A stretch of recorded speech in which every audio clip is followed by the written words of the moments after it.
Ако въоръжени лица нахлуят в дома ви и поискат живота, парите или аудиовизуалната техника, използвайте Дебелянов.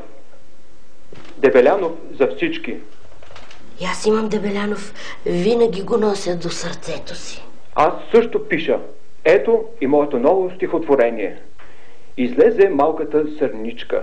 Тя бе обута с цвички. И си купи тънка баничка и отиде с малка раничка. Там, където птички пеят, хипопотами расово зреят. Но сърничка весела презмнотна, кастост нафорсно мъвнотна. Преде жлосон ми дар ава, поконо ме мала траса.